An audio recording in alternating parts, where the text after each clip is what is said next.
Voici le résumé de Réfléchissez et devenez riche de Napoléon Hill. Imagine un homme dans les années 1900 qui se donne une mission folle, comprendre pourquoi certains deviennent immensément riches alors que d'autres stagnent toute leur vie. Cet homme, c'est Napoléon Hill. Et pendant plus de 20 ans, il interroge les plus grandes réussites de son époque. Andrew Carnegie, Henry Ford, Edison. Il cherche le point commun, le schéma invisible qui fait toute la différence. Et il finit par découvrir que tout commence dans l'esprit. Avant l'argent, avant le succès visible, il y a une manière de penser, une manière de croire. Voici ce qu'il en tire. Un désir brûlant, pas une envie vague, pas un « ça serait bien si… ». Il parle d'un objectif clair, intense, obsessionnel, quelque chose que tu veux avec tout ton être.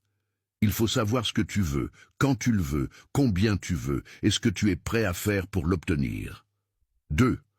Une foi totale en ta vision, même quand tu n'as aucune preuve, même quand personne autour de toi n'y croit encore. Hill insiste sur le fait que la foi se cultive. Comment? Par la répétition de pensées positives, par l'autosuggestion. Tu programmes ton cerveau jusqu'à ce que croire devienne naturel. 3. Une imagination en action. Tu dois visualiser ton objectif comme s'il était déjà accompli. Ressentir la joie de l'avoir atteint. C'est en vivant ton succès dans ta tête que tu prépares ton esprit à le manifester dans la réalité. 4. Un savoir dirigé. Il ne suffit pas de lire ou d'apprendre. Ce qui compte, c'est d'appliquer la connaissance à ton objectif. C'est ça qui fait la différence entre quelqu'un qui sait et quelqu'un qui construit. 5. Un plan clair et flexible. Même un plan imparfait vaut mieux que pas de plan du tout. Tu avances, tu ajustes, tu recommences. Mais tu ne restes jamais immobile. L'échec temporaire n'est jamais un arrêt, sauf si tu choisis de l'interpréter comme tel. 6.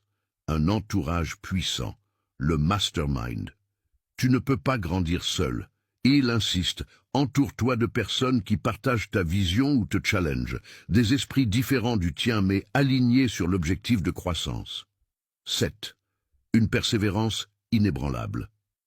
Tu vas tomber, tu vas douter, mais si tu continues, si tu réajustes, tu finiras par avancer. La plupart abandonnent trop tôt. Ceux qui réussissent n'ont tout simplement jamais cessé d'essayer. 8. Une maîtrise de soi mentale. Il faut apprendre à diriger tes émotions, ton attention, ton énergie, car si tu ne maîtrises pas ton esprit, ce sont tes doutes et tes peurs qui le feront à ta place. 9.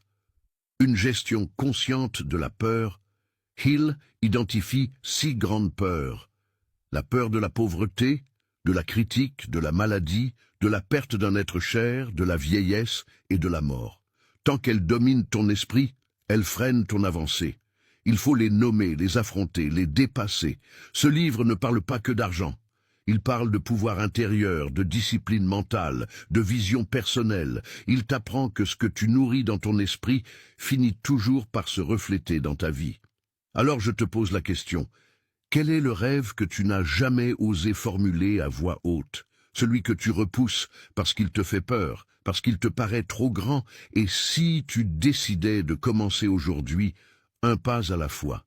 Si ce résumé t'a parlé, like la vidéo, abonne-toi pour recevoir d'autres perles du développement personnel, et dis-moi en commentaire le rêve que tu veux transformer en réalité.